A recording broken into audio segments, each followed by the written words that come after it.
네, 안녕하세요. 시황센터의 강송석입니다. 1800선이 무너지면서 다시 한번 회복하는가 싶었던 코스피 지수가 장중 다시 1800선을 하회하고 있습니다. 자세한 코스피 지수부터 확인해 보겠습니다. 네, 현재 코스피 지수는 전일 대비 12.36포인트 하락한 1786.65에서 움직이고 있습니다. 장중 최저 1788선까지 빠지기도 했고요. 장중 최고는 1807.62까지 올라기도 했습니다. 현재는 86선까지 내려왔으니까 장중 최저치를 나타내고 있는 상황입니다. 수급 한번 확인해 보겠습니다. 외국인이 여전히 돌아오고 있지 않습니다. 외국인은 1,300억 원 넘게 팔고 있고 이렇게 되면 13거래일 연속 순매도를 나타내고 있는 상황입니다. 기관에서는 1,000억 원 가까이 매수 물량을 쏟아내고 있지만 13거래일 연속 순매수를 보여주고 있지만 지수를 끌어올리기에는 역부족입니다. 개인이 동창하면서 300억 원 정도 매수하고 있습니다. 다음은 코스피 시가총액 상위 종목 살펴보시겠습니다. 네, 가장 눈에 띄는 건 삼성전자의 1.4% 하락이 눈에 띄는데요. 130만 원 선이 붕괴가 됐습니다. 129만 4천 원 선에서 움직이고 있고 오늘 자동차 업종의 선전이 눈에 띕니다. 특히 부품주의 선전이 좋은데요. 현대모비스가 4.56% 상승하면서 26만 3,500원에서 움직이고 있습니다. 현대차와 기아차, 특히 기아차가 더 상승폭이 큰데요. 기아차는 3% 넘게 오르면서 58,300원, 현대차는 2.5% 상승한 200만 7,500원에서 움직이고 있습니다. 다음 코스피 시가총액 상위 종목 7위부터 10위까지 살펴보시겠습니다. 네, 대부분의 종목들이 하락하고 있습니다. 특히 한국전력이 3% 넘게 빠지면서 24,900원이고요. LG화학은 1.2% 상승하면서 23만 7천원에 움직이고 있습니다. 다음은 코스닥 지수도 한번 확인해 보겠습니다. 코스피보다 코스닥의 하락이 더 큽니다. 코스닥은 3%가 넘게 급락이 나오고 있습니다. 장중 최저치를 나타내고 있고요. 494.13 보여주고 있습니다. 장중에는 최고 508선까지 오르기도 했습니다만 현재는 최저치를 보여주고 있는 상황입니다. 전일 대비 15포인트 정도 빠졌고요. 지수상으로는 3% 넘게 급락이 나고 있습니다. 수급에서의 변화가 있었겠죠. 수급에서는 기관이 매도 물량을 확대하고 있습니다. 기관이 173억 원 정도 매도하고 있고요. 투신과 보험에서 특히 연기금이 이틀 연속 순매도 나타내고 있습니다. 외국인은 소폭이나마 강보합권 한 19억 원 정도, 20억 원 정도 매수하고 있고요. 개인도 동참을 하고 있습니다만 한 140억 원 정도 매수하고 있습니다만 코스닥 지수를 끌어올리기에는 역부족입니다. 네, 이번엔 코스닥 시가총액 상위 종목도 살펴보시겠습니다. 네, 대장주를 제외하고는 대부분의 종목들에서 강한 급락이 나오고 있습니다. 파라다이스가 6.3% 빠지면서 22,000원, CJ우쇼핑도 5%, 동서 서울반도체도 2%에서 1%, 셀트리온만이 1.7% 체면을 유지하고 있습니다. 다음 코스닥 시가총액 상위 종목들 살펴보시면요. 대부분의 종목들이 다 하락하고 있죠. 특히 포스코 ICT가 4% 넘게 빠지고 있고요. 파트론도 5%, 빨간불은 찾을 수가 없고 대부분의 종목들이 1%에서 4% 강한 급락이 나오고 있습니다. 네, 이번엔 외환시장으로 가보겠습니다. 오늘 원달러 환율이 1159원에서 출발을 했는데요. 다시 한번 1160원대 흐름을 나타내고 있습니다. 현재는 원달러 환율 1원 10전 하락한 1160원 30전에서 움직이고 있는데요. 글로벌 달러 강세가 좀 주춤하자 원달러 환율도 하락 압력을 받고 있습니다. 하지만 중국의 신용경색 등 중국에 대한 우려와 또 글로벌 경기 둔화에 대한 우려가 계속되면서 당분간 원달러 환율의 하락 압력에 대한 압력은 강하지 않을 것으로 보여집니다. 다시 한번 한 3일 만에 30원 정도 급등했던 원달러 환율이 오늘 주춤한 흐름 보여주고 있지만 1160원대 흐름을 나타내고 있습니다. 이렇게 외환시장까지 점검해봤고요. 지금까지 시황센터였습니다.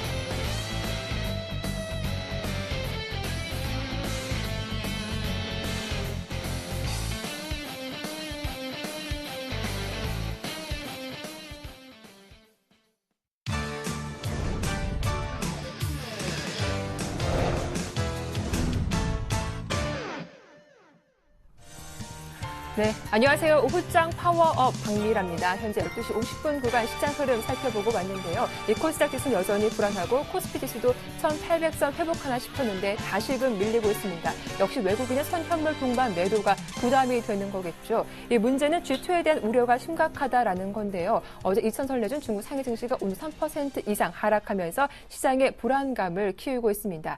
이 중국 이슈에 대해서 잠시 후 증시 탄에서 다뤄드릴 거고요. 오늘도 종목 상담 준비하고 있습니다. 013-3366-0110번, 02-3153-2619번으로 참여하실 수 있으니까요. 지금부터 서둘러서 연락 주시면 저희가 잠시 후 1시 20분경에 상담 도와드리도록 하겠습니다. 자, 먼저 시장 흐름부터 자세히 점검해봐야겠죠. 샘플러스 정재훈 멘토 나오셨습니다. 안녕하세요. 안녕하십니까.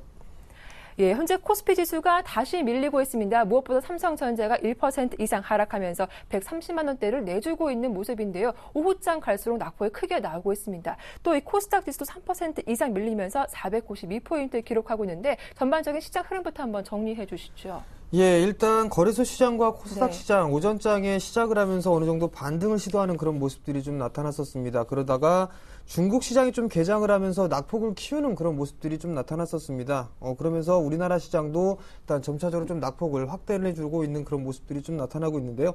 지금 현재 수급적인 흐름들을 좀 보게 된다면 외국인 쪽에서는 매도를 해주고 있는 그런 모습들이지만 기관 쪽에서는 매수를 해주고 있는 현상입니다. 일단 옵션 쪽을 보더라도 콜매수 쪽으로 좀 유입이 되고 있는 그런 모습들이고요. 선물은 어느 정도 좀 매도를 해주고 있는 그런 모습들이지만 우선적으로 좀 보게 된다면 환율적인 이 흐름들을 좀 보실 필요가 있을 것 같은데요. 지금 현재 원달러 환율은 상당히 좀 안정적으로 움직이고 있는 그런 모습들입니다. 이런 현상으로 좀 봤을 때 지금 현재 시장에서는 좀 과민하게 좀 반응하는 그런 모습들이 아닌가라고 좀 예상을 해볼 수가 있을 것 같고요.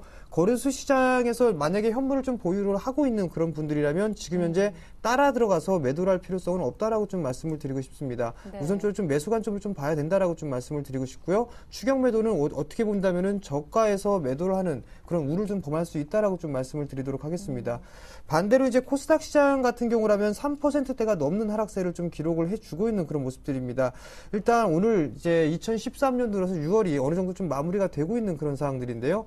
5개월 동안에 상당히 좀 힘겹게 올랐던 그런 코스닥에 대한 지수를 한 달도 안 돼서 일단 상승폭을 다 반납을 해주는 그런 모습들이 좀 나타나고 있습니다. 일단 누적 기준으로의 수급을 좀 따져볼 필요성이 있을 것 같은데요. 개인 같은 경우라면 지금 현재 9,800억 정도 코스닥 시장에서 순매도를 좀 기록을 하고 있는 그런 상황들입니다. 반면에 외국인 같은 경우는 9,600억 가까이 매수를 해주고 있는 그런 모습들이고요. 기관 또한 마찬가지로 5,900억 정도 매수를 해주고 있는 그런 모습들입니다.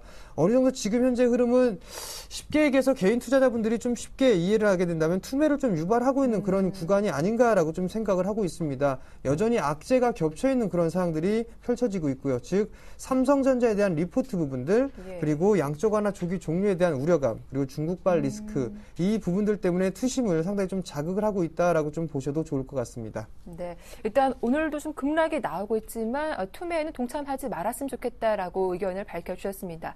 오늘 업종별 흐름도 좀 살펴보면요, 이 자동차 관련주 상당히 선방하고 있습니다. 현대차와 기아차, 현대모비스가 모두 강세를 띠면서 이 삼성전자와 좀 대비되는 모습을 보여주고 있는데 오늘 자동차 관련주의 반등은 어떻게 좀 해석을 해볼 수 있을까요? 예, 우선적으로 자동차주들 같은 경우라면 여러 가지 좀 호재성으로 좀 볼 수가 있을 것 같습니다. 첫 번째로는 실적이 그나마 좀 견조한 그런 섹터군에 포함은 된다라고 좀 보셔도 좋을 것 같고요. 그 다음에 중국에 대한 자동차 성장이 일단 기대감을 좀 작용을 하고 있다라고 좀 보셔도 좋을 것 같습니다. 일단 일정적인 모멘텀과 그리고 실적에 대한 기대감 이 부분들 때문에 어느 정도 지금 현재 외국인 쪽과 기관 쪽에서 매수를 좀 해주고 있다라고 좀 보셔도 좋을 것 같고요. 금일 그 수급적인 부분들만 보더라도 기아차와 현대모비스 이런 자동차 부품 섹터들을 좀 매수를 해주고 있는 그런 모습들이 나타난다라고 좀 봤을 때는 여전히 모멘텀은 좀 살아 있다라고 좀 보셔야 될 것 같습니다.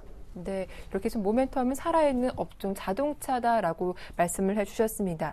자, 이어서 이 버네케 의장의 출구 전략을 시사한 이후에 이 상장사 3곳 중 2곳은 실적 전망치가 낮아진 것으로 나타났습니다. 자, 곧 있으면 2분기 실적 시장도 앞둔 데다가 이 투자에 민감할 것으로 좀 작용이 되고 있는데 이 부분은 어떻게 좀 보시는지요? 예, 일단 상장사들의 최근 한 달의 흐름들을 좀 보게 된다면 약 65% 가까이가 하향 조정이 좀 되고 있다라고 좀 보셔도 좋을 것 같습니다. 즉 즉 영업이익의 전망치가 하향이 조정되고 있다라고 좀 보셔야 될 것 같습니다. 여러 가지 좀 시장에 대해서 좀 악재로 좀 작용을 하고 있다라고 좀 보셔도 좋을 것 같은데요. 그 중에서 세 곳 같은 경우 적재가 좀 확대가 되고 있다라고 좀 보셔야 될 것 같습니다. 어느 정도 2013년에 대해서 전망을 긍정적으로 좀 작용을 하고 있었지만 열어보니까 어느 정도 대부분의 절반 이상이 실적이 좀 하향이 되고 있다라고 좀 보셔야 될 것 같습니다. 그 중에서 특별하게 좀 눈에 띄고 있는 부분들은 42곳 같은 경우는 상향 조정이 좀 되고 있는 부분들인데요. 대부분 다 IT 쪽과 자동차 쪽 섹터에 포함이 돼 있다라고 좀 보셔도 좋을 것 같습니다. 우선적으로 이 영업이익, 단기 전망치에 대해서 하락폭이 큰 섹터를 좀 보게 된다면 해운 쪽과 조선, 건설 쪽 이쪽이 하락폭이 가장 크다라고 좀 보셔야 될 것 같습니다. 뿐만 아니라 최근에 나왔었던 삼성전자도 2013년도의 전망에 대해서 약 1.8% 정도 하향 조정을 하고 있는 그런 모습들인데요. 2분기 실적 같은 경우라면은 사상 최고의 실적을 좀 예상을 하고 있다라고 좀 보시는 게 좋을 것 같고요. 2분기 실적에 대한 모멘텀은 아직까지는 변함없다라고 좀 보셔야 될 것 같습니다. 네. 자, 이어서 오늘 장 특징주를 좀 정리해 보겠는데요. 2분기 실적에 대한 기대감에 앞서 자동차 관련주가 선방하고 있다라고 살펴봐 드렸는데 그와 반대로 오늘 중국 소비 관련주는 경기 둔화 우려에 줄줄이 어제 이어서 급락세가 나오고 있습니다. 먼저 중국 소비주, 먼저 오리온이나 뭐 베이직하우스 이런 종목들 흐름 한번 정리해 볼까요? 최근에 많이 올랐었던 그런 섹터입니다. 그러면서 시장이 불안함에 따라서 일단 낙폭이 좀 커지고 있다라고 보셔도 좋을 것 같은데요.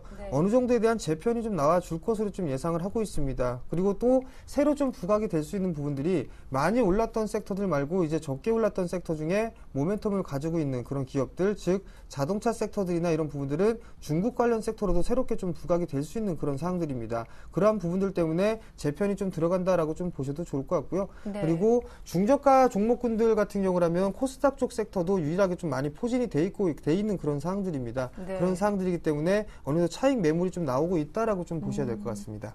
네, 일단 이 중국 소비 관련주 그동안 좀 많이 올라온 만큼 차익 매물도 함께 쏟아지고 있다라는 분석이었는데요. 오늘 좀 그와 함께 좀 눈에 띄는 종목이 또 있습니다. LG화 또 SK이노베이션 시장 대비 좀 강세를 띠고 있습니다. 정유 관련주 흐름도 상당히 좋은 것으로 평가가 되고 있는데 이런 업종 흐름은 어떻게 보시는지요?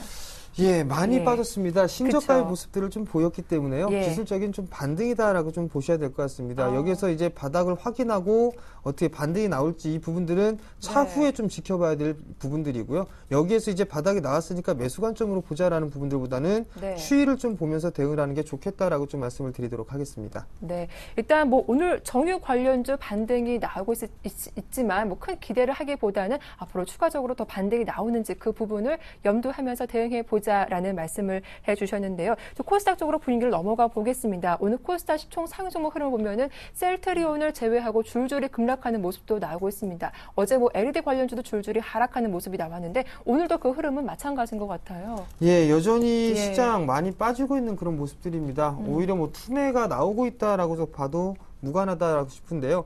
우선적으로 거의 다 대부분 종목군이 다 밀려 내려오고 있는 그런 상황들입니다. 그런 부분들 때문에 지금 이제 상당히 좀 힘들게 일이 좀 진행이 되고 있다라고 좀 보셔야 될 것 같습니다. 어느 정도 시장의 흐름들, 차트를 좀 보시면서 말씀을 좀 드려보도록 하겠는데요. 우선적으로 코스닥 지수를 좀 보도록 하겠습니다. 코스닥 지수를 좀 보시게 된다면 월봉 차트입니다.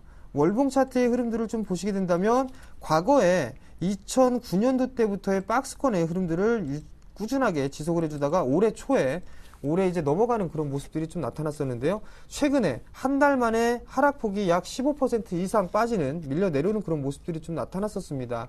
여전히 시장은 좀 살아있고 있는 그런 모습들인데요. 20개월선 한 번에 깨트리는 그런 모습들이 나타나고 있습니다. 수급적인 측면으로 놓고 봤을 때 기관 쪽과 외국인들은 매수를 해주고 있는 그런 모습들이고요. 뿐만 아니라 대형 섹터보다는 지금 이제 중소형 섹터들의 실적 전망치가 훨씬 더 좋은 그런 상황들입니다. 그렇기 때문에 2분기에 대한 실적이 기대가 되고 있는 그런 종목군들 같은 경우라면 저가 매수에 한번 들어가 봐야 된다라고 좀 말씀을 드리고 싶습니다. 예, 앞서도 오늘자 좀 투매가 지나치다라고 평가를 해주셨는데 2분기 실적에 대한 기대감이 있는 종목들 지금 자리에서 저가 매수도 가능한지 오늘 구체적인 전략 함께 부탁드리겠습니다. 예, 우선 시장의 흐름들을 좀 보게 된다면 어떤 종목 불문할 거 없이 다 밀려 내려오고 있습니다. 우선적으로는 심리가 상당히 많이 흔들리고 있는 그런 상황이 지속되고 있는 그런 상황들인데요. 어느 정도 좀 버틸 수 있느냐가 좀 관건인 것 같습니다. 즉 일단 투자자분들이 보유를 하고 있는 그런 종목군들이 2분기에 대한 실적의 전망치가 어느 정도 좀 나와주는지 여부를 좀 파악을 좀 해야 된다라고 좀 말씀을 드리고 싶습니다.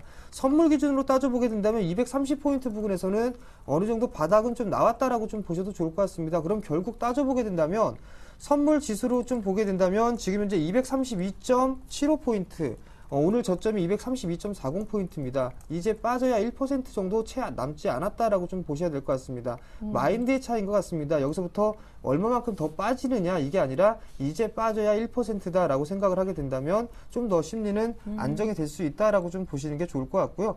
지금 현재 상황으로 좀 보게 된다면 코스닥 시장 많이 밀려 내려온 그런 흐름들이 있겠지만 2분기에 대한 실적이 기대가 되고 있는 그런 종목군들은 매수를 해도 좋다라고 좀 말씀을 드리고 싶고요. 한 부분들을 좀 보게 된다면 연기금 쪽에서도 이제 자금 집행을 하는 부분들이 있을 네. 겁니다. 2분기 이제 하반기에 대해서 어느 정도 포트를 좀 꾸려 나갈 시기가 됐는데요. 거기서 보게 된다면 중소형주 섹터에 투자를 좀 많이 한다라는 부분들, 이 부분들을 참고를 하시게 된다면 두려움 없이 우선적으로 분할 매수 포인트를 잡아볼 수 있지 않을까라고 네. 좀 말씀을 드리고 싶습니다. 네, 오늘 장 어렵지만 코스닥 2분기 실적에 대한 기대감이 살아있는 종목은 저가 매수도 괜찮겠다라는 전략으로 마무리 지어보겠습니다. 지금까지 정재훈 멘토와 함께했습니다. 오늘 도움 말씀 고맙습니다. 감사합니다. 네, 선물왕 주쌤 코너가 이어지겠습니다.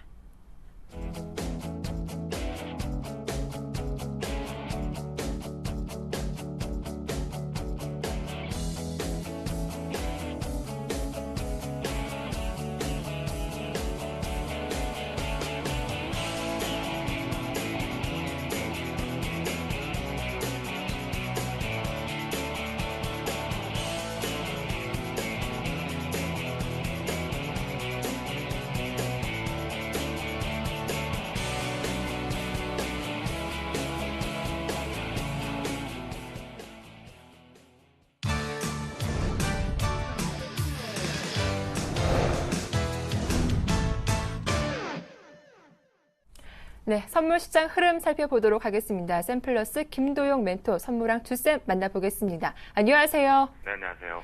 예, 시장 대응하기 쉽지 않습니다. 참 어려운데요. 선물 시장 흐름과 함께 대응 전략 함께 자세하게 짜주시죠. 네, 어제는 오후 2시 반 이후에 시장이 갑작스럽게 위쪽으로 올라갈 준비를 하다가 다시 한번 압박. 그 다음에 지금은 점심시간에 조금은 전일 대비해서 현선물 쪽에서 외국인들의 매도 압박 부분이 좀 진정되면서 식사들을 좀 하시는 타이밍에 또다시 순간적으로 프로그램을 밀어버리면서 압박 카드가 지금 발생이 되고 있는데요. 오늘 원고를 좀 보내드린 자리까지 다 이탈을 하고 있는 모습입니다.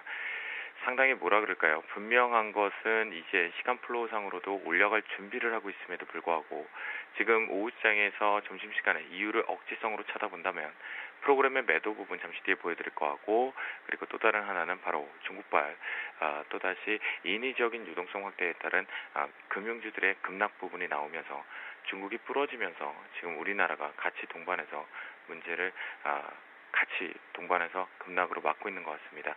현재 이 시각 선물 시장을 좀 보면요.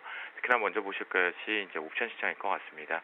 개인들의 풋옵션 쪽이 상당히 지금 118억대, 119억대, 120억대까지 매수가 좀 확대되고 있는 거. 시장 하방 쪽으로 상당히 많이 노리면서 이것이 오히려 기술적 반등 쪽으로 시장 디커플링 쪽으로 오전장 내내 올라왔던 모습이었는데요. 이 부분이 좀 아쉬운 부분이라는 건 옵션 시장의 변동성이 시장의 주범이었습니다. 콜옵션 쪽에서도 이제 일부 대기 매수연 좀 들어오고 있는데 선물 시장에 보시면 아침 출발과 함께 수급적인 측면에서 외국인들의 매수가 좀 유지됐던 것이 고무적으로 좀 긍정적으로 살펴볼 수 있었음에도 불구하고 지금 중국발의 쇼크 이후에 우리나라 채권 시장에서의 지금 순간적인 매도 압박 부분들이 한 4,500억대까지 증가되는 걸 체크했습니다. 그 속에서도 불구하고 외국인들의 매수가 꾸준하게 유지되었지만 순간적으로 매도 전환이 좀 되면서 시장을 위축시키는 프로그램 비차익 쪽에서의 매도 압박들을 확대하면서 나오게 만드는 지금 주범인 것 같은데요. 프로그램의 외국인들의 비차익 쪽 매도 포지션을 같이 만들어주면서 이 매도 규모가 선물 쪽에서는 아직 그렇게 폭발적으로 1,000억 정도가 확대 부분이 나왔을 뿐이지 조금 진정되고 있으니까요. 오후 종가 좀 기다려볼 필요가 있는데 여전히 이제 어제와 같은 전략입니다. 어제도 분명히 올라갈 수 있는 자리에서 폭탄을 좀 맞으면서 떨어졌는데요. 현재 기준에서 저 같은 경우에는 저점 부근에 대한 매도 포지션을 계속 잡기보다는 눌린 매수 포지션 짧게 방망이 잡고 대응하는 쪽으로 좀 집중력을 좀 가져볼까 합니다. 그 이유는 시장이 투매가 부르고 현재 지금 여기서 견디는 자만이 힘들 겁니다. 모두가 좀 힘들 테지만 견디는 자만이 웃을 수 있는 장으로 만들어지고 있다라고 보실 수가 있겠는데요. 프로그램 추이 쪽으로 보시면 분명히 긍정적으로 이렇게 화답을 했습니다. 긍정적으로 보시는 바와 같이 오전과 마찬가지로 매수 출발되고 나서 비차익 쪽에서는 그나마 차익 쪽에서는 그나마 매수 위주로 기조하고 있는데, 자 11시 현재 부근에서 비차익 주택 급락이 나왔습니다. 이 여파가 지금 시장의 여진 쪽으로 영향력을 확대하면서 나타나고는 있지만 지수를 방어하고 있는 현물 쪽에서 살아나고 있다라는 걸 본다면 저는 브레이킹 타이밍은 분명히 있다라고 바라볼 수가 있겠고요. 이 여파 속에서 이제 우리가 차트를 통해서 한번 살펴보겠는데요.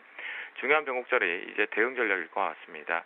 개인들의 풋옵션이 계속해서 지금 120억대에서 130억대까지 계속해서 증가되는 포지션을 잡아본다라면 여러분들은 지금 말도 안 되고 이해도 안 가는 장세를 견뎌가고 있기 때문에 이 부분에서는 오히려 눌린 매수, 지금 최저점 매우 중요하거든요. 한 틱으로 지금 깼습니다. 232.20을 지금 맞게 부시는 형태가 좀 만들어졌는데요. 아주 매우 많이 안 좋습니다. 이 얘기인즉슨 심리까지 모두 깨게 되고 그렇다라면 오늘 극에 달하는 투매가 나올 겁니다. 유가증권 시장 코스닥 할 것 없이 극에 달하는 투매가 나올 거기 때문에 오장이 일부러 들어올리는, 지금 선물 바로 들어올리죠.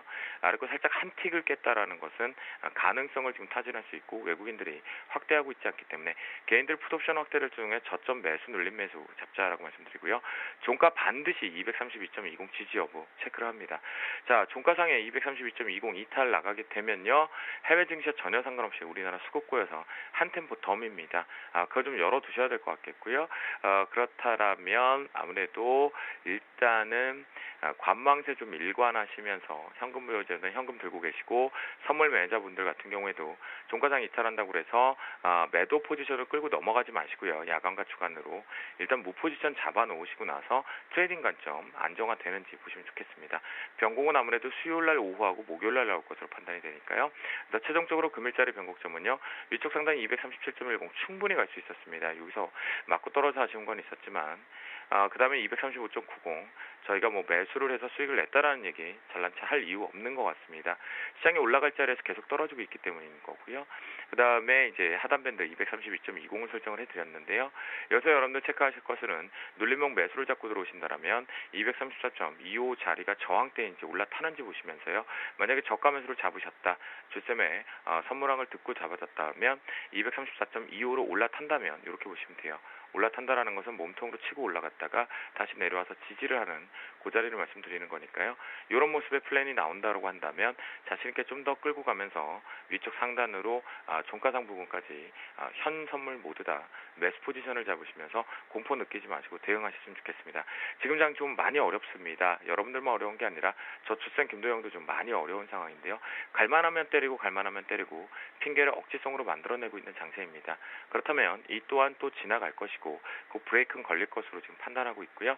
1, 2차 지수의 변곡 자리 모두 다 이탈을 했기 때문에 최종 마지막 3차 브레이킹 자리가 좀 남아있으니까 그것만 좀 염두에면서 열어두시면서 좀 현명한 투자하셨으면 좋겠습니다. 네, 역시 김도영 멘토도 투매 동참하지 말자, 잘 견디고 눌린 매수로 대응해보자라는 전략 말씀해 주셨습니다. 도움 말씀 고맙습니다. 네, 감사합니다. 네, 이슈메이커 박미라의 증시탄이 이어집니다.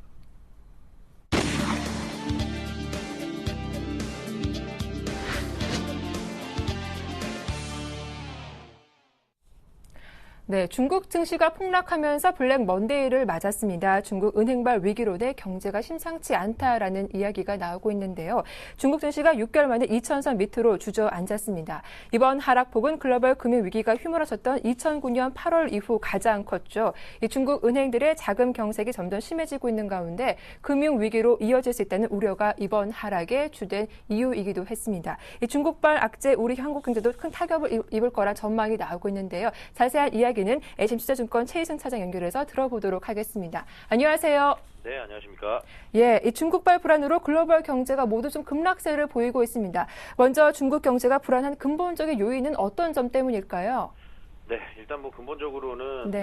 지금 그 인민은행이 이제 기존의 이제 긴축 통화 정책을 유지하겠다는 뜻을 밝힘에 따라서 그 지난 중국 그 은행 간의 이제 초단기 금리, 콜금리가 이제 4에서 5% 정도 이제 확 급등을 하면서 이제 시장 불안을 계속해서 초래를 하고 있는데, 이런 부분들은 이제 어떤 기조 효과냐면, 이제 부동산에 대해서 2008년도 베이징 올림픽 이후에 이제 부동산 버블을 중국 그 중앙 정부에서 상당히 좀 경계를 계속해서 해왔습니다. 하지만 이제 지방 정부 입장에서는 이제 부동산이 살아나야 자기들의 이제 어떤 그 재정에 대해서 이제 풍족해지기 때문에, 조세로 인해서 이런 부분들이 이제 사실은 중앙 정부에서 계속 이제 컨트롤을 하기 때문에, 지방 정부 입장에서는 계속 이제 그 섀도우 뱅킹, 이제 그림자 금융이라고 하는데, 이런 섀도우 뱅킹들을 이제 키워온 거죠. 근데 이런 부분들을 갑자기 이제 중앙 정부에서 또 브레이크를 걸다 보니까, 이제 지방 정부의 입장에서는 그러면은 이제 뭐 더 이상 그 이제 사실 이제 그림자 금융이 상당히 좀 커져 있는 상황에서, 미국이 이제 리먼 터지면서 이제 금융위기 온 것도 이제 이런 그림자 금융에 대한 부실 때문이었거든요. 그래서 이런 부분들이 어떤 이제 그 중앙 정부에서 이제 규제에 나섰다는 것 자체가 사실 이런 불안들을 계속해서 좀 키우는 것이 아닌가라고 이제 시장에서는 반응을 하고 있는 건데, 지금 사실 중국은 뭐 전 세계에서 가장 미국 국채를 많이 갖고 있고 유동성도 가장 풍부한 나라입니다. 이런 나라에서 지금 중앙 정부에서 이런 컨트롤 한다는 것 자체가 상당히 불안 심리를 좀 키울 수 있는데, 사실 뭐 중국이 원하면 언제든지 뭐 돈이라는 거는 풀 수 있는 거기 때문에 언제 이 브레이크가 좀 다시 풀려날지는 좀 지켜봐야 될 부분인 것 같고요. 지금 현재 뭐 그 금융 위기 촉발됐던 이제 섀도우 뱅킹이 이제 중국에서도 또 촉발되는 것이 아니냐라는 우려가 이제 확산되는 게 문제인데, 뭐 아직까지는 뭐 미국의 그런 금융위기 때와 마찬가지로 그렇게까지 이제 크게 익스포저를 보는 부분은 아닌 것 같고요. 다만 이제 그 지방 그 정부의 재정 위기가 어떤 이제 그 지방 경제의 활성화에 찬물을 끼얹으면서 소비 심리 위축이라던가 이제 중국 경제의 성장률 둔화, 뭐 이미 그 IMF라던가 이제 세계 전문가들은 중국 경제 성장률 둔화는 이미 다 예상된 부분이기 때문에, 이런 부분들이 좀 추가적으로 어떤 긴축으로 가는 것이냐, 뭐 이런 어떤 우려가 이제 시장에 지금 팽배해지고 있는 그런 상황이고, 어제도 이제 중국은 5%대 이제 급락이 나왔고, 우리나라 시장도 이제 2시가 넘어가면서 이제 중국 영향으로 인해서 이제 빠졌는데, 뭐 오늘도 이런 부분들은 계속해서 좀 일어나고 있는 것 같습니다. 중국 오늘도 지금 3% 이상의 이제 하락을 보이고 있고, 우리나라 시장도 이제 코스피 시장은 1%, 코스닥 시장은 지금 4%가 넘게 이제 급락을 하는 그런 모습인데, 이런 공포 심리가 이제 지속되는 그런 시장인 만큼 좀 경계를 하면서 시장의 대응을 좀 해봐야 될 것으로 판단하고 있습니다. 네. 지금 뭐 중국 상해 증시가 3.8% 말씀하신 대로 하락하면서 우리 증시도 줄줄이 급락하고 있거든요. 이 코스닥 지수가 현재 4.15% 이상 하락하고 있습니다. 국내 증시에 미치는 영향, 이 정도면 막강하다라고 볼 수 있을 텐데, 이번 영향이 좀 단기적으로 미칠지 아니면 중장기적으로 발목을 잡을지 어떻게 평가하시는지 의견 부탁드릴게요. 네, 사실 뭐 저는 뭐 단기적인 어떤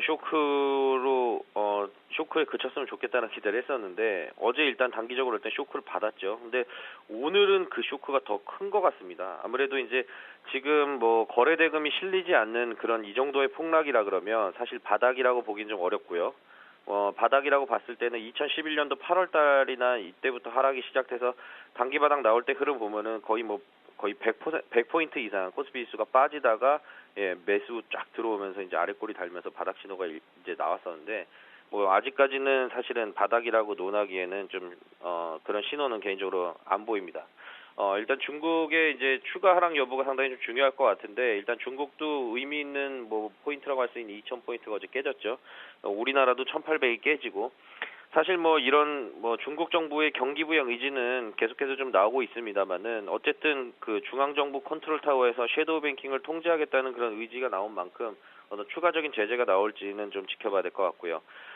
중국 쪽에서 이제 그 버냉키로 촉발된 1차 쇼크 이후에 이제 중국의 2차 쇼크까지 추가적인 어떤 쇼크가 나올 수 있을 가능성은 좀 낮다. 이런 이유로는 이제 뭐 공개시장 그 조작을 자제하겠다던 중국 인민은행이 지난 그 20일 날 지난주죠. 500위안을 시장에 투입을 했습니다. 결국은 이제 경기 부양 의지는 계속해서 유지해 나가는데, 다만 이런 뭐 섀도우 뱅킹 이런 부분들은 그 단기 금융 상품을 통해서 자기들끼리 어떤 이제 자금 회전을 하는 거거든요. 따라서 중앙 정부에서 통제하기가 좀 어렵기 때문에 미리 이제 손을 쓰자, 이런 측면이 강하기 때문에 어떤 경기 부양 의지가 꺾였다 이렇게까지 확대 해석할 필요는 없다고 보고요. 이런 면에서 봤을 때는 이제 국내 증시에는 단기적으로 좀 악재지만 뭐 이게 장기적으로 끌고 갈 가능성은 그렇게 높지 않다라고 보여지고요. 당분간은 뭐 어쨌든 실적이 뒷받침되는 뭐 IT나 자동차 쪽에 이제 집중을 해야 될 것 같고, 그렇다고 해서 이걸 지금 집중적으로 막 매수를 하자 이런 관점보다는 어떤 포트폴리오에 관심 종목에 일단 편입을 해놓고 시장이 반등 줬을 때 그럼 어떤 게 빨리 올라갈 거냐, 그때 이제 이런 종목들이 의미가 좀 있어 보인다고 판단을 할 수가 있겠고요. 지금 우리나라 증시가 뭐 계속해서 지금 뭐 이쪽에서 한 대 맞고 저쪽에서 한 대 맞고 지금 그런 상황인데, 어쨌든 이런 이제 매를 맞는 이런 이제 세력들이 좀 이렇게 좀 진정이 좀 돼야 일단 그게 이제 급선무라고 좀 판단이 되고, 그 이후에 어떤 국내 증시의 어떤 종목들이라든가 업종들의 선별은 그 이후에 해도 충분히 늦지 않다라고 판단을 하고 있습니다. 예, 지금 바닥을 논하기 어렵다라는 말씀해 주셨는데요. 코스피 지수 추가적인 하락 여부는 그럼 중국 증시 좀 달려 있다라고 분석을 해볼 수 있을까요? 네, 뭐 중국 손에만 꼭 달려 있다라기보다는 뭐 중국도 이제 우리나라의 어떤 찬물을 끼얹는데 일조를 했죠. 그래서 상당히 좀 기분이 나쁜데요. 어쨌든 뭐 미국을 비롯해서 지금 전 세계 글로벌 금융 동향이 우리나라에는 상당히 좀 부정적으로 흘러가고 있는 게 사실인 것 같습니다. 제가 지난번 방송에서도 마찬가지 상당히 좀 흥분을 하면서 열변을 토했었는데, 그때 이런 말씀을 제가 드렸었죠. 양적 완화가 유지가 그때 이제 그 FOMC 회의 전입니다. 전 네네. 방송에서 말씀드렸는데, 양적 완화 유지가 돼도 안 좋고 축소가 되면 더더욱 안 좋다라는 말씀을 드렸었는데, 양적 완화 유지된다는 거는 미국 경제가 탄탄하다는 얘기고, 결국은 그 돈은 미국으로 들어가지 우리나라 절대 들어올 수 없다라고 이런 관점에서 말씀드렸고요. 제가 어제 그 외국계 자산운용사에서 진행하는 세미나를 다녀왔는데, 외국계 시선도 저랑 똑같더라고요. 미국은 이제 통계의 나라이기 때문에 어떤 지표, 이런 통계 지수가 상당히 중요한데, 그걸로 이제 정책을 만들어 나간다라고요. 근데 이런 통계들 수치들을 실질적으로 그래프를 제가 눈으로 확인한 결과 미국 경제가 실질적으로 좋아지고 있다라는 게 눈으로 확인이 됐고, 이런 부분들로 이제 추가적으로 양적 완화 축소나 이런 부분들로 흘러가도 명분이 충분하다라고 저도 이제 어제 이해를 했습니다. 그래서 일단은 뭐 우리나라 같은 경우에는 지금 유동성이 빠져나가는 모습, 환율이 오늘 빠지다가 다시 상승으로 전환하는데 상당히 우려스럽습니다. 그래서 일단은 지금 뭐 기술적인 분석, 밸류에이션 분석 의미 없습니다. 일단 1950 깨질 때 기술적으로 반등 나올 거라 얘기했고요. 900 깨질 때 마찬가지였고, 1880 깨질 때, 1850 깨질 때, 1830 깨질 때, 그리고 1800 다 무너졌습니다. 그러니까 기술적으로 의미 없고요. 지금 200주봉 깨진 게 지금 10년 동안의 금융위기 이후에 처음인데, 지금 기술적으로 봤을 때 의미 없다. 그리고 밸류에이션 의미 없다. 이거 일단 염두에 두시고, 지금 어쨌든 돈의 흐름만, 글로벌 유동성 자금의 흐름만 잘 봐야 될 것 같은데, 일단은 우리나라 시장 자금 현황 한번 보죠. 오늘 시장 흐름 한번 보겠습니다. 지금 외국인도 현물시장, 선물시장, 지금 선물시장은 오전에 한 1,000억 정도 매수하다가 지금 매도로 전환하는 모습이고, 지금 현물시장에서 1,300억, 거의 1,400억 가까이 지금 매도입니다. 개인들 한번 보실까요? 풋을 매수하고 있고요. 네, 코스닥 시장, 코스피 시장, 매수하고 있습니다. 일단은 개인들 투매 나오기 전까지는 바닥 나왔다고 좀 판단하기 어렵고요. 따라서 지금 현재 열쇠는 일단은 휴먼 인덱스라는 재밌는 표현을 해보면, 지금 개미들이, 어떤 개인 투자자들이 매도하는 시점, 그리고 풋을 지금 뭐 매수하고 있는데, 어쨌든 뭐 이 부분은 상당히 좀 일단 외국인들이 풋을 매도하고 있다는 걸로 좀 받쳐주고는 있지만은, 개인들이 현물 시장에서 어떤 매도 신호를 좀 보내줘야 시장은 좀 반등이 나올 수 있지 않을까. 결국은 그렇다 그러면은 열쇠는 지금 외국계 유동성 자금의 유입이 좀 들어와줘야 되는데, 이런 부분들이 아직은 좀 미지수입니다. 오늘도 1,400억 정도 지금 팔고 있고요. 코스닥 시장은 외국인들이 소폭 매수를 해주고 있습니다만은 기관이 또 찬물을 끼얹고 있네요. 오늘은 지금 한 200억 정도 지금 가까이 매도를 지금 하고 있는 그런 상황이고, 따라서 어쨌든 지금 투자를 하는 입장에서는 단기 트레이딩은 수급으로 봐야 될 것 같고요. 그러니까 지금 어쨌든 외국인들도 샀다가 팔았다, 뭐 상당히 좀 변화무쌍하게 지금 수급을 지금 좌지우지하고 있는 상황이기 때문에, 단기 트레이딩은 어떤 수급적인 측면에서 봐야 될 것 같고, 장기적인 어떤 가치 투자로 간다 그랬을 때는 실적을 봐야 될 것 같습니다. 뭐 앞서 말씀드린 대로 지금 관심 종목에는 IT라든가 자동차 쪽 포트폴리오 좀 가져가면서, 이런 부분들이 이제 아마 단기 트레이딩도 물론 중요하겠지만 장기적인 어떤 가치 투자가 일단은 그런 심리적인 가치 투자로 가는 부분으로 이제 양극화된 전략을 좀 취해야 될 것으로 좀 판단을 하고 있고요. 지금 이제 다시 한번 정리하면, 밸류에이션이라던가 어떤 기술적 분석의 의미를 담기보다는 유동성, 글로벌 자금 동향을 좀 살펴보자. 이게 지금 결론이 아닐까 싶습니다. 네. 그런데 오늘 시청자분들이 가장 궁금해할 부분이 오늘 시총 상위 종목 가운데 그래도 유독 자동차 관련주는 뭐 2분기 실적에 대한 기대감으로 선방하고 있거든요. 이런 실적에 대한 기대감이 살아있는 종목들 저가 매수 좀 자제해보는 게 좋을까 아니면 좀 나서 봐도 괜찮을까요?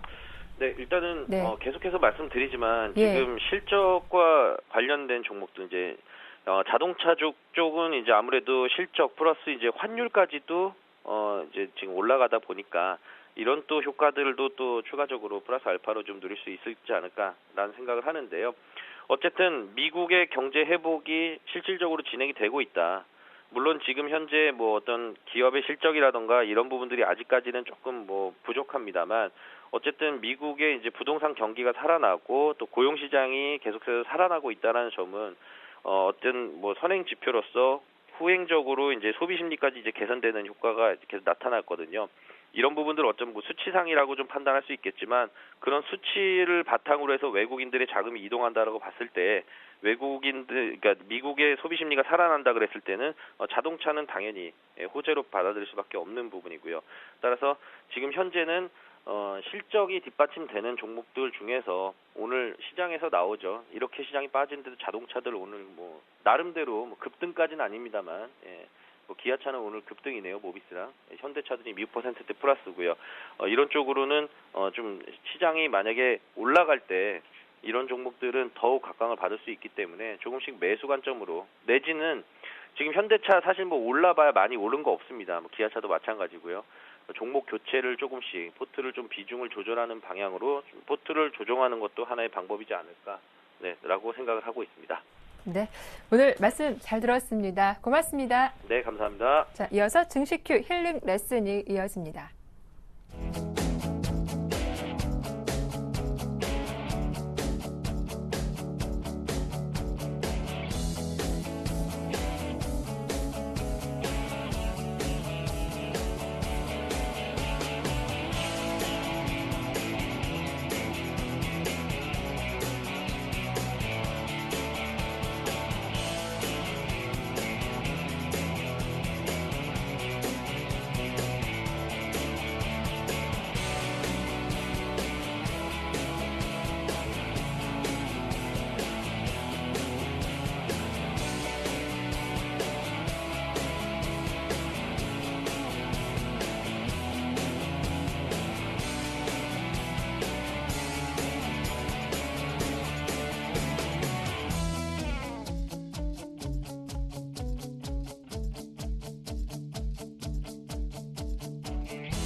네, 증시큐 힐링 레슨 시작하겠습니다. 장이 어렵다 보니 고민이 많으실 것 같은데요. 013-3366-0110번, 02-3153-2619번으로 연락 주시면 종목에 대한 고민 저희가 말끔하게 해결해 드리겠습니다. 자, 그럼 저와 함께 정태근 전문가님 나오셨습니다. 안녕하세요. 네, 반갑습니다. 자, 바로 오늘 첫 번째 상담 포트폴리오 화면으로 저희가 정리해 드리겠습니다. 네, 총 7개 종목을 보유한 시청자분이신데요. 먼저 DKDNI였습니다. 매수하신 가격대가 2,060원이시고요. 다음은 우리들 제약 매수가가 1,502원, 현재가가 460원대죠. 손실이 큰 상태입니다. 다음 종목은 위노바 매수하신 가격이 1,545원, 다음은 자연과 환경 매수가가 751원, 다음은 셀트리온입니다. 46,837원에 매수하셨고 게임비를 95,370원에 매수하셨고 다음은 톱텍 매수하신 가격대가 15,823원이셨습니다. 네, 좀 포트를 보니까 손실이 많으신 시청자분이신 것 같은데요. 바로 전화 연결해 보겠습니다. 안녕하세요, 시청자님. 네, 안녕하세요. 네, 좀 간략하게 본인 소개 부탁드릴게요. 네, 여기 필동에 사는 네. 김유진이라고 합니다. 예, 고맙습니다. 자, 포트를 보니까요. 좀 중소형주, 좀 종목이 많이 좀 많고, 비중도 좀 많이 작으세요. 그러게 말이에요. 아, 근데 좀 손실이 많으셔서 고민이 좀 크실 것 같은데요. 이런 네. 종목들은 어떻게 매수하신 거세요? 아, 저 혼자, 네. 그냥 대선 때 예. 우리들 대학하고 유노바를 그러니까요. 좀 낯익은 매수했다가 종목들이 있더라고요. 팔지를 못했어요. 아, 그럼 그때부터 들고 계신 거세요? 네, DK DNI는 예. 5월 초에 매수를 해가지고 계속 네. 내리는 바람에 팔지를 못했거든요. 예. 일단 저보다 옆에 계시는 정태근 팀장님의 한숨 더 크게 들리거든요. 바로 상담 도와드릴게요. 네, 감사합니다. 네. 팀장님. 네, 안녕하세요. 네, 안녕하세요. 네, 반갑습니다. 네. 종목이 좀 많으신 것 같아요. 좀 전에 포트폴리오를 보니까. 네. 많죠. 지금 축소를 시키고 싶은데 네. 주식시장이 너무 안 좋아서 팔지도 못하고 기다리고 있는 중입니다. 그럼 제가 하나만 여쭤볼게요. 네. 지금 가지고 계신 종목들이 7 종목이지 않습니까? 네. 7 종목인데, 시장이 괜찮아지면은 요 종목들이 과연 이 종목들이 올라갈까요? 그거를 전문가님한테 물어보고 싶습니다. 제가 이걸 여쭤보는 게 조금은 네. 기분이 언짢으실 수 있는데 무슨 말씀 제가 드리려고 그러냐면 요 종목들이 시장과 연관성이 제가 보기엔 많이 떨어져요. 뭐 셀트리온, 게임빌, 뭐 톱텍은 제외시켜 두더라도 좀 전에 네. 말씀하셨듯이 대선 테마주들 말씀하셨잖아요. 네. 대선 테마주들이 시장 때문에 움직이는 건 아니죠. 테마 때문에 움직이는 거죠. 그러니까 예. 그때 시기를 놓쳐가지고 팔지를 못하고 계속 가지고 예. 있었거든요. 그쵸. 근데 제 매수가까지 올라갈 수 있을지 네. 그거를 묻고 싶어서 그래요. 일단은 제가 조금 원창한 의식에 조금 다른 질문 좀 드렸는데, 일단 시장이 좀 나아진다고 해서 올라갈 가능성은 제가 보기엔 조금은 떨어진다고 좀 봐야 될 것 같아요. 네. 자, 일단은 방송 들어오기 전에 여쭤보니까 종목을 좀 압축시켜서 상담 받고 싶다고 그러시더라고요. 그래서 여기서 받고 싶은 종목이 몇 개만 제가 봐드리면 되는 거예요? 네, 우리들 제약하고요. DK DNI가 네. 5월 초에 제가 매수를 해가지고 예.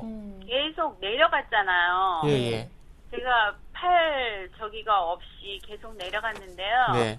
그 DK DNI고 이노바가 예. 잠깐 상승을 했다가 거의 제 매수가 근처까지 상승을 했다가 네. 다시 내려갔습니다. 네, 예. 시장이 안 좋아지는 바람에. 네. 그래서 어느 정도 제 매수가 근처까지 갈 수 있을지 네. 상담을 받고 싶습니다. 그러면은 제가 지금 전화 연결된 김에 DK DNI하고 우리들 제약하고 위노바 이렇게 세 종목만 봐드리면 되는 거예요? 네, 다른 종목 봐주시면 좋지만 시간이 예. 없으실 것 같아서. 예. 일단은 그러면 다른 종목은 간단하게 말씀드릴게요. 셀트리온은 좀 갖고 계시고요. 네. 그 게임빌 같은 경우는 최근에 유상증자 얘기했었잖아요. 네. 요 얘기 유상증자 가액이 결정이 되면은 아마 좀 반등을 줄 겁니다. 네. 그거 유상증자 가액 나오기 전까지 기다리시고요. 그리고 톱텍 같은 경우에는 네. 삼성 디스플레이 OLED 장비 현재 수주 받고 있거든요. 네. 근데 지금 OLED 쪽이 SFL이라든지 참 엔지니어링, 탑 엔지니어링 그리고 DMS 이쪽으로 조금 기관들 매수가 집중이 되다 보니까 지금 소외되고 있거든요. 네. 그래서 요거는 아마 LED 장비주들이라든지 LCD 장비주를 가게 되면은 좀 늦게 갈 거예요, 이거는. 그래서 늦게 갈 거라고요? 좀 늦게 갈 것 같아요. 이게 최근에 수주 얘기 나왔을 때 상당히 좀 부각이 안 됐었거든요. 그래서 네. 다른 종목 올라가고 나면은 천천히 올라갈 것 같아요. 그래서 셀트리온하고 게임빌 톱텍은 그나마 좀 갖고 계셔도 될 것 같은데 제가 우리들 제약하고 위노바하고 자연과 환경을 좀 묶어서 말씀드릴게요. 네. 왜 그러냐면 우리들 제약하고 위노바는 요거 문재인 인맥 테마인 건 아시죠? 네네. 아시죠? 같은 시기에 샀습니다. 예, 맞아요. 그래서 위노바하고 우리들 제약은 문재인 인맥 테마이기 때문에 좀 같이 보면 되고 자연과 환경 같은 경우에는 요거는 이전에 대선에서 박근혜하고 그다음에 문재인 후보였을 때 그때 당시에 그 폐기물 정책 있잖아요. 그것 때문에 수혜 때문에 잠시 반짝했었거든요. 제가 그 한 번 먹고 나오고 예. 아, 한번 먹을 때 하지 마시고 들어갔다가 그랬어요. 물렸습니다. 그러니까 한번 먹었을 때 안 하시는 게 더 좋았을 텐데. 네. 자, 네. 그러면 일단은 제가 차트 보면서 제가 왜 반등 가능성이 없는지를 제가 말씀 좀 드려보도록 할게요. 네. 자, 조금은 우리가 냉정해야 돼요. 냉정해야 되는데 어떤 부분을 제가 말씀드리자면은, 자, 이번에 대선 테마뿐만 아니라 2007년도에도 그 대선 때 테마가 있었죠. 네. 그때 대운하 테마 있었지요.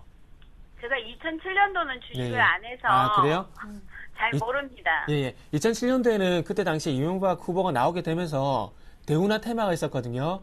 네. 4대강 테마. 그래가지고 특수건설인지 울트라건설 이런 종목들이 있었어요. 근데 그 종목들을 제가 월봉을 제가 화면을 잠시 보여드릴게요.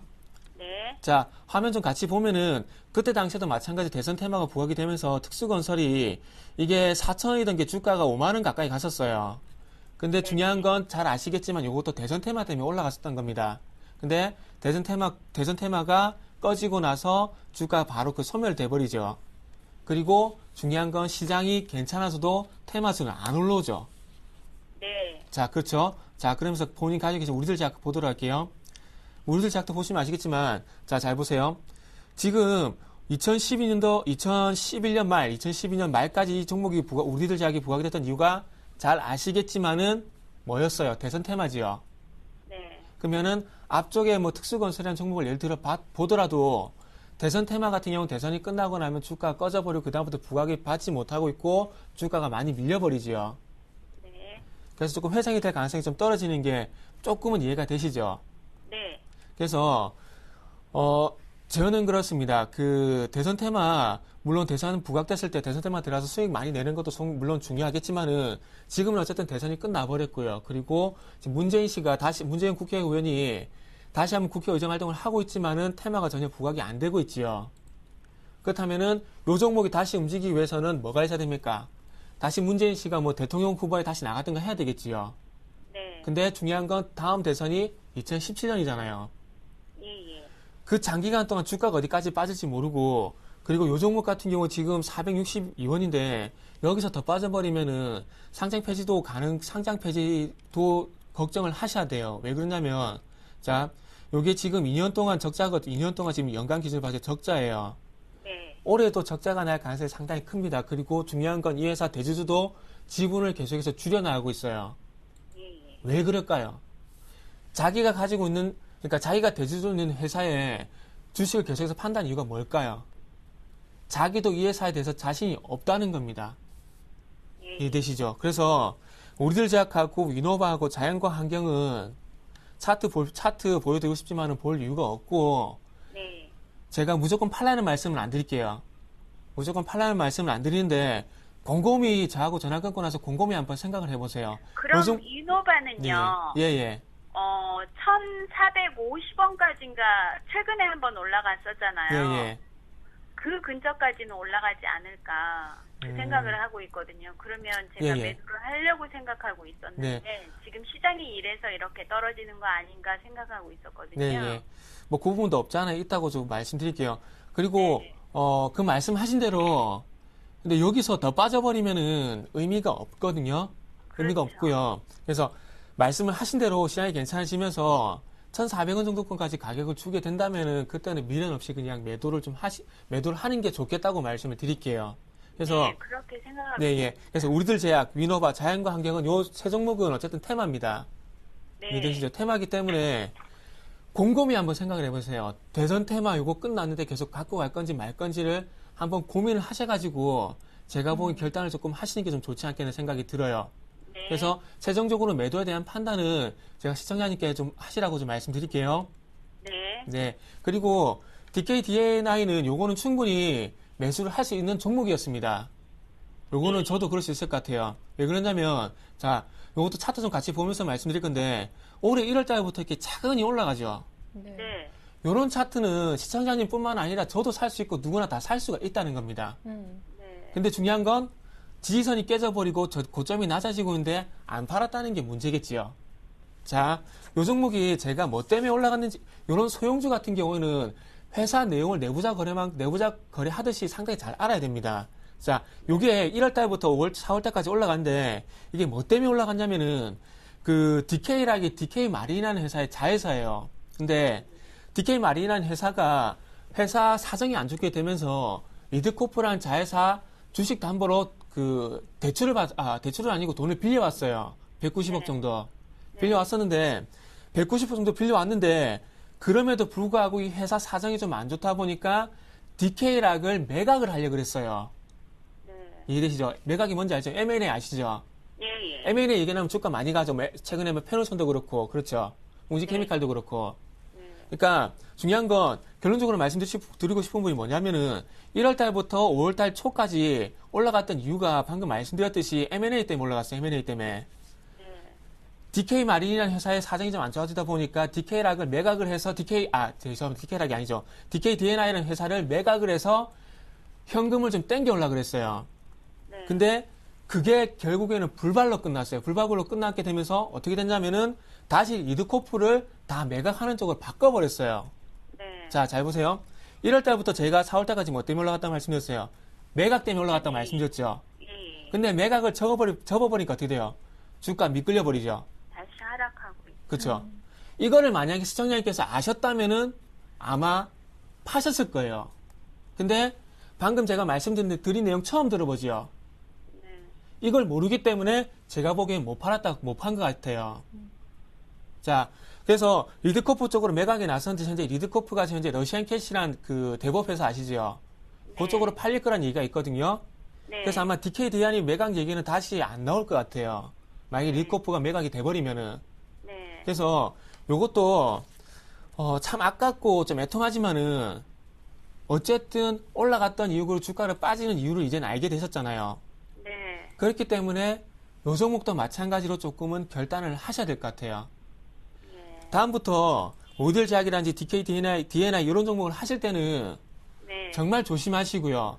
저처럼 요 정도 내용은 최소한 아시고 난 다음에 하셔야 적어도 손실을 줄일 수가 있습니다. 네네. 이해되시죠? 그래서 소형주 같은 게 매매를 하실 때 전문가한테 회사에 대한 내용을 좀 여쭤보시든지 아니면 주위에서 이런 내용들을 많이 좀 수집을 하셔야 될 것 같아요. 그래서 요거는 선생님한테 DK DNI는 물어봤거든요. 예. 계속 제가 팔려고 했었는데 못 팔게 하더라고요. 아, 그래요? 예, 근데- 그래서 반등할 수 있다고 예. 팔지 근데- 말라고 계속해서 잡고 예. 있었거든요. 몇 번, 3번, 4번 물어봤었거든요. 근데 방금 제가 드린 말씀 이런 내용은 전혀 아무 말도 없더죠. 예, 예. 그렇죠? 이게 그만큼 전문가도 어렵다는 거예요. 소형주 같은 경우는 자세하게 뭐 알지 못한 이상 이해되시지요? 네. 그래서 어쨌든 올라갔던 이유, 주가 빠지는 이유 이제는 아시겠지요? 네네. 그래서 요걸 아셨으니까 요것도는 9% 뭐 10% 너무 많이 빠지는데 요거는 이렇게 말씀드릴게요. 요게 일단은 장기평선 깨져버리고 중요한 건 이게 1,450원 정도에서 지지 받으면은 반짝이라도 반등을 좀 줄 수 있을 것 같거든요. 어차피 1,400 어떤 거요? 1,450원이요. 위노바요? 아니요, 그 DK DNI.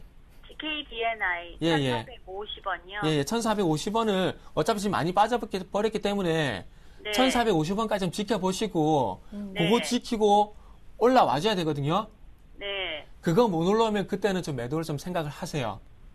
예. 예. 이제 회사가 어떤 이유로 올라왔고 이거 다 설명이 됐고 가격도 이제 다 제시가 됐지요. 네. 자, 그래서 자 마지막으로 정리 하나만 해드릴게요. 네. 너무 저가주하고 테마주에 너무 집중이 돼 있어요.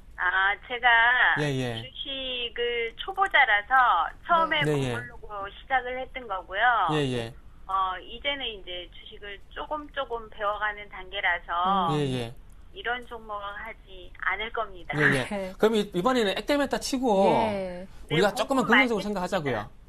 네네. 네. 네, 알겠죠? 그래서 너무 조금 그 저가적으로 테마적으로 정말 집중이 돼 있으니까 좀 정리를 하시고 손실이 좀 나더라도 그 부분 조금 감내를 하셔야 될 것 같아요. 네. 네. 예, 그 부분만 조금 마지막으로 말씀을 드릴게요. 네. 네, 감사합니다. 네, 시청자님 예. 다음에 또 뭐 대형주 관심 있는 종목 있으시면요. 언제든지 연락 주세요. 네, 수고하셨습니다. 예, 고맙습니다. 자, 오늘 전화 상담 그리고 문자 상담이 많이 들어오고 있는데 바로 두 번째 전화 바로 받아보겠습니다. 안녕하세요. 네, 안녕하세요. 네, 시청자님 반갑습니다. 예. 죄송하지만 볼륨 소리 좀 낮춰주시겠어요? 예. 네. 네, 고맙습니다. 자, 오늘 고민되는 종목이 어떤 종목이세요? LG전자인데요. LG전자. 저 88,400원에 100% 비중인데요. 아, 88,400원의 비중이 100%요? 네, 너무 많이 빠져가지고. 그러니까요. 예, 근데 시간이 세분이 많이 되면 없습니다. 얼마나 걸릴지. 예, 시청자 바로 연결 도와드릴게요. 예. 네, 팀장님. 네, 네, 안녕하세요. 안녕하세요. 예, 안녕하세요. 예, 안녕하세요. LG전자, 이전에도 어떤 앞전에 전화 주신 분 아니죠? 앞전에도 전화 주신 분이 100%인가 그랬었거든요. 예, 앞전에 전화 주신 분은 아니죠? 그때는 아니죠. 아니죠. 예. 자, 이게, 지금 어떤 부분, 제가 차트 좀 바로 보면서 말씀드릴게요. 이게 지금 최근에 올라갔던 이유가, 여기 7만원에서 안 빠지고, 이게 7만원에서 1월 달에, 2월 달에 7만원 지지받고 반등 쳤던 이유가, 혹시 뭔지 아세요? 휴대폰. 그쵸? 그것 때문에. 스마트폰 때문에 올라갔죠. 근데 중요한 건 지금 삼성전자도 스마트폰 안 좋은 얘기 나오지요. 예, 예. 그렇다 보니까 그거부터 그 이유 때문에 빠지기 시작했었다가 최근에 시장 빠지니까 동반적으로 같이 빠진다 보시면 될 것 같아요. 예. 이해되시죠? 그래서 요거는 간단하게 이 종목이 왜 빠지는에 대한 이유를 간단히 말씀드렸고, 지금은 기다리세요. 기다리시고, 선생님 시청자님 의뢰를 하신 부분이 참 잘하셨는데, 지금은 시장 때문에 좀 빠지는 부분도 없지 않아 있다 좀 보시면 될 것 같아요. 예. 지금 요게 8만원까지는 제가 보기에는 스마트폰, 선생님 말씀하셨듯이 스마트폰 때문에 빠진 거예요. 근데 8만원 이후부터 빠진 건 제가 보기에는 시장 때문에 같이 빠지는 겁니다. 아. 이해되시죠? 그래서 시장 때문에 빠지는 건 선생님이 잘못한 게 아니죠. 시장 때문에 빠진 거 시장이 개선되면 시장이 개선이 되면 다시 반등 줄 수 있다는 얘기가 되지 않겠습니까? 예. 그래서 요거는 좀 더 빠지더라도 조금만 기다렸다가 시장 올라오면 그때 같이 좀 파는 쪽으로 생각을 좀 해보세요. 예. 이해되시죠? 그래서 제가 보기에는 만약 시장 괜찮아지면 76,000원까지는 괜찮지 않겠나 생각이 들거든요. 예. 그래서 요거는 시장 때문에 빠지니까 조금 가지고 계시고 시장이 반등을 줄 때 그때 가서 제가 어느 정도까지 올라가면 손실을 줄일 수 있겠습니까? 그렇게 다시 한번 의뢰를 해 주시겠습니까? 예. 예. 그러니까 지금은 좀 기다리시고 요게 반등 줄 때 어느 정도 손실 줄일 수 있나 그렇게 다시 한번 의뢰를 좀 해주시기 바랍니다. 예, 알겠습니다. 네, 시청자님 힘드시겠지만 조금만 더 기다려 주시고요. 언제든지 연락 다시 한번 주십시오. 그래요, 감사합니다. 예, 고맙습니다. 힘이 많이 없으시네요. 또 세 번째 전화 연결이 돼 있거든요. 바로 만나볼게요. 안녕하세요. 안녕하세요. 네, 시청자님 바로 종목 여쭤보겠습니다. 어떤 종목 좀 고민되시나요, 오늘? 예, 저는 차익 실현을 해가지고 지금 현금을 90% 갖고 있거든요. 아, 그럼 지금 종목이 없으신 상태세요? 10%는 현대모비스를 현대모비스. 예. 사실은 어제 이거를 상담을 했는데 네, 오늘 연결이 돼가지고 예, 좀 이게 저희 상담 밀려있다 보니까 죄송합니다. 그 부분은. 예. 네. 그래서 그리고 현대모비스에 대해서 알고 싶고요. 네. 또 그리고 자동차주 중에 현대차하고 기아차 중에 하나를 매수 고려하고 있었거든요. 어제. 예. 그리고 지금 현금 비중 있으신 상태고요.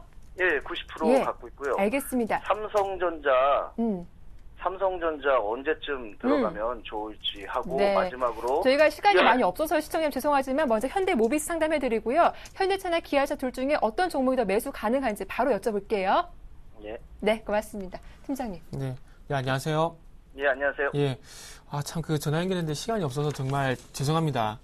아닙니다. 예, 그래서 일단 현대모비스 같은 경우에는 일단은 현대차, 기아차 더 매수하실 생각하지 마시고요. 제가 보기에는 현대모비스를 차라리 가지고 있거나 아니면 현대차나 기아차 쪽으로 제가 보기엔 종목 교체하는 게 좀 나을 것 같아요. 그래서 좀 그렇게 생각해 보시고 현금 많으신 건 상당히 좀 좋은 것 같습니다. 좋은 것 같은데 이 부분은 삼성전자 있지 않습니까? 예. 꼭 삼성전자를 꼭 생각하시고 계신 거예요? 작년에 그걸로 조금 수익을. 그래요? 자, 제 생각엔 좀 그래요. 삼성전자보다는 제가 보기엔 하이닉스가 더 낫지 않겠는 생각이 들거든요. 하이닉스요? 예. 그래서 일단은 제가 전화가 지금 시간이 길지 못해서 제가 좀 정말 죄송한데 일단 제가 결론만 내릴게요. 현대모비스를 갖고 있는 상황 속에서 현대차, 기아차 살 바에는 현대모비스를 가지고 있거나 종목 교체 쪽으로 생각을 해보시고요. 그리고 삼성전자 매수를 하신다면은 제가 보기엔 한 120만 원까지는 좀 기다리셔야 될 것 같아요. 120만 원에서 125만 원 구간까지 좀 기다리셔야 될 것 같아요. 그래서 굳이 삼성전자를 매수하신다면은 120만 원에서 125만 원까지 좀 기다리셔야 되지 않겠나 생각이 들고요. 하지만 삼성전자 꼭 아니라 IT 쪽이라면은 제가 보기에는 하이닉스도 한번 고려해 보시는 것도 괜찮지 않겠나 이렇게 좀 정리를 해드릴게요. 네, 시청자님. 저희가 지금 시간이 좀 다 돼서요. 저희가 방송 끝나고 개별적 연락을 좀 드리겠습니다. 괜찮으실까요? 좀 꼭 좀 주십시오. 예, 바로 드리겠습니다. 예. 네, 고맙습니다. 지금까지 정태근 팀장과 함께했습니다. 팀장 수고 많으셨습니다. 네, 감사합니다. 자, 숨가쁘게 달려왔습니다. 오후장 파워업 여기서 마칠게 보다 알찬 내용으로 내일 이 시간 다시 인사드리겠습니다. 함께해 주셔서 고맙습니다.